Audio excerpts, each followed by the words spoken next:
Bem-vindo ao Mentes Milionárias. Eu sou Rui Ludovino e serei o seu guia através desta série de vídeos sobre Bitcoin e criptomoedas. Nós iremos cobrir muitos tópicos, tais como mineração de Bitcoin, carteiras de Bitcoin, como fazer trade de Bitcoin e muito mais. Mas hoje vamos começar do zero e responder o terceiro termo mais pesquisado no Google hoje em dia. O que é Bitcoin? Bom, se você está preocupado que vamos ficar muito técnicos e usar muitas palavras complicadas, não fique. Aqui no Mentes Milionárias traduzimos Bitcoin para português simples. Portanto, mesmo que você não tenha formação técnica, você será capaz de entender tudo. No final deste curso, você saberá mais sobre Bitcoin e como funciona do que 99% da população lá fora. Então vamos lá. Bom, antes de falarmos sobre Bitcoin, quero falar um pouco sobre dinheiro. O que é dinheiro exatamente? Bom, em sua essência, o dinheiro representa valor. Se eu fizer algum trabalho para você, você me dá dinheiro em troca do valor que eu te dei. Eu posso então usar esse dinheiro para obter algo de valor de outra pessoa no futuro. Através da história, o valor assumiu muitas formas e as pessoas têm usado muitos materiais diferentes para representar o dinheiro. Sal, cascas de trigo e, claro, ouro têm sido usados como meio de troca. No entanto, para que algo represente valor, as pessoas precisam de confiar que é realmente valioso e que irá permanecer valioso por tempo suficiente para resgatar esse valor no futuro. Até cerca de 100 anos atrás, sempre confiámos em algo para representar dinheiro. No entanto, algo aconteceu ao longo do caminho e nós mudámos o nosso modelo de confiança, de confiar em algo para confiar em alguém. Deixe-me explicar. Com o tempo, as pessoas achavam muito complicado andar pelo mundo carregando barras de ouro ou outras formas de dinheiro. Assim foi por isso que o papel moeda foi inventado.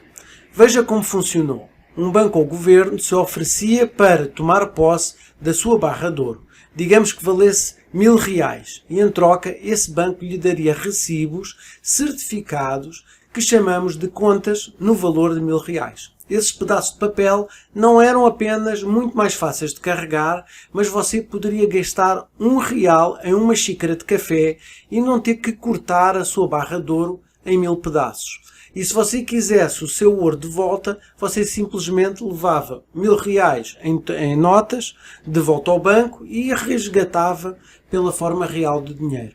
Neste caso, aquela barra de ouro. E isto sempre que você precisasse. E assim o papel começou a ser usado como dinheiro e como instrumento de praticidade e comodidade. No entanto, com o passar do tempo e devido às mudanças macroeconómicas, esta ligação entre o recibo de papel e o que ouro representa foi quebrada. Agora, explicar o caminho que nos afastou dos padrões do ouro é extremamente complexo, mas basta dizer que os governos simplesmente disseram ao seu povo que o próprio governo seria responsável pelo valor desse papel moeda. Basicamente, todos nós dissemos, bom, vamos esquecer o ouro e o papel comercial. Então as pessoas continuaram a negociar com recibos que são apoiados por nada, além da promessa do governo. E porquê é que isso continuou a funcionar? Bem, por causa da confiança.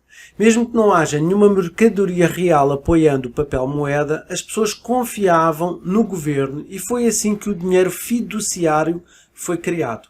Fiduciário é a palavra latina que significa por decreto, ou seja, dólares ou euros ou reais ou qualquer outra moeda para esta matéria tem valor porque o governo diz que tem. É o que é conhecido como curso legal. Moedas ou notas que devem ser aceitas se oferecidas como pagamento. Portanto, o valor do dinheiro de hoje vem de status legal dado a ele por uma entidade central, neste caso, o governo. E assim, o modelo de confiança mudou de confiar em algo para confiar em alguém, neste caso, o governo. A moeda fiduciária tem duas desvantagens principais. A primeira é que é centralizada. Você tem uma autoridade central que controla e emite, neste caso o governo ou o Banco Central. E segunda, não é limitada pela quantidade. O governo ou o Banco Central podem imprimir o quanto quiserem, sempre que quiserem, sempre que precisarem e inflar a oferta de dinheiro no mercado. O problema com a impressão de dinheiro é que você está inundando o mercado com mais dinheiro e assim o valor de cada dólar, cada real cai. Portanto, o próprio dinheiro vale menos. Quando você vê os preços subindo ao longo dos anos, não é necessariamente que os preços estejam subindo tanto quanto o poder de compra do seu dinheiro está caindo. Você precisa de mais dinheiro para comprar algo que costumava custar menos. Uma vez que o dinheiro fiduciário estava implementado, a mudança para o dinheiro digital foi muito simples. Já temos uma autoridade central que emite dinheiro, então por que não fazer dinheiro principalmente digital e que esta autoridade acompanhe quem o possui o quê? Hoje usamos principalmente cartões de crédito, transferências bancárias, PayPal e muitas outras formas de dinheiro digital. A quantidade de dinheiro físico no mundo é quase insignificante comparada com o digital e está diminuindo a cada ano que passa. Então, se o dinheiro hoje em dia é digital, como isso funciona? Quer dizer, se eu tiver um arquivo que representa R$1, o que me impede de copiá-lo 1 milhão de vezes e ter R$1 milhão. Isto é chamado do problema do gasto duplo. A solução que os bancos usam hoje é uma solução centralizada. Eles mantêm um livro-razão no seu computador que registra quem possui o quê. Todo mundo tem uma conta e este livro mantém um registro de cada conta. Todos nós confiamos no banco e o banco confia no seu computador. E assim a solução está centralizada neste livro-razão deste computador. Você pode não saber disso, mas houve muitas tentativas de criar formas alternativas de moedas digitais. No entanto, ninguém conseguiu resolver o problema de gasto duplo sem uma autoridade central. Sempre que você dá a alguém o controle sobre o dinheiro, você está dando a eles um enorme poder e isso cria 3 grandes problemas. O primeiro problema é a corrupção. O poder corrompe e o poder absoluto corrompe absolutamente. Quando os bancos têm um mandato para criar dinheiro ou valor, eles basicamente controlam o fluxo de valor no mundo que lhes dá um poder quase ilimitado. Um pequeno exemplo de como o poder corrompe pode ser visto no escândalo Wells Fargo, onde os funcionários criaram secretamente milhões de contas bancárias e de cartões de crédito que não estavam autorizados para inflar o fluxo da receita do banco sem que os seus clientes soubessem disso através dos anos.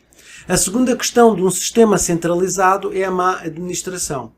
Se o interesse das autoridades centrais não estiver alinhado com as pessoas que controlam, pode haver um caso de má administração de dinheiro. Por exemplo, imprimir muito dinheiro para salvar um determinado banco ou uma instituição do colapso, como aconteceu em 2008. O problema de imprimir muito dinheiro é que isso causa inflação e basicamente corrói o valor do dinheiro de você, dos cidadãos. Um exemplo extremo disso é, por exemplo, a Venezuela, onde o governo imprimiu tanto dinheiro que o valor caiu tanto que as pessoas não estão mais contando dinheiro, mas sim pesando. A única questão é o controle. Você está basicamente dando todo o controle do seu dinheiro para o governo ou banco. A qualquer momento, o governo pode decidir congelar a sua conta, como já aconteceu aqui no Brasil, e negar acesso aos seus fundos. Mesmo se você usar apenas dinheiro vivo, o governo pode cancelar o status legal da sua moeda, como também aconteceu na Índia há poucos anos atrás. Este era o cenário até 2009. Criar uma alternativa para o atual sistema monetário parecia uma causa perdida. Mas então, tudo mudou. Em outubro de 2008, um documento foi publicado online por um cara que se autodenomina Satoshi Nakamoto. O documento, também chamado de White Paper, sugeria uma maneira de criar um sistema para uma moeda descentralizada chamada Bitcoin. Este sistema alegou criar o dinheiro digital que resolve o problema de gasto duplo, sem a necessidade de uma autoridade central. Na sua essência, Bitcoin é um livre-razão transparente sem uma autoridade central. Mas o que é que esta frase confusa realmente significa? Bem, vamos comparar o Bitcoin com o banco. Já que a maior parte do dinheiro hoje é digital, o banco basicamente gerencia o seu próprio livro de saldos e transações. No entanto, o livre-razão do banco não é transparente e é armazenado no computador central do banco. Você não pode dar uma espiada no livre-razão do banco e somente o banco tem controle total sobre ele. O Bitcoin, por outro lado, é um ledger ou um livre-razão transparente. A qualquer momento eu posso dar uma espiada no livro-caixa e ver todas as transações e saldos que estão ocorrendo. A única coisa que você não consegue descobrir é quem possui esses saldos e quem está por trás de cada transação. Isso significa que o Bitcoin é pseudo-anónimo. Tudo é aberto, transparente e rastreável. Mas você ainda não consegue dizer quem está enviando o que para quem. Vamos explicar isto com um exemplo. Você pode ver em sua tela o blockchain ou livre-razão do Bitcoin. Podemos ver que um determinado endereço Bitcoin enviou 10.000 Bitcoins para outro endereço Bitcoin em maio de 2010. Esta transação específica é a primeira compra que já foi feita com Bitcoin e foi usada para comprar 2 pizzas por um cara chamado Laszlo. Laszlo publicou um post em 2010 pedindo a alguém para lhe vender 2 pizzas em troca de 10.000 Bitcoins. E assim, como alguém fez isso, agora o preço dessas 2 Bitcoins vale mais de 500 milhões de reais hoje. O Bitcoin também é descentralizado. Não há um computador que possua um blockchain ou o livre-razão.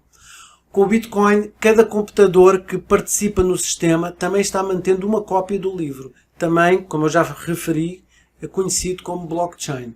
Portanto, se você quiser derrubar o sistema ou hackear o ledger, terá que derrubar milhares de computadores que têm também uma cópia e que estão mantendo-a atualizada constantemente.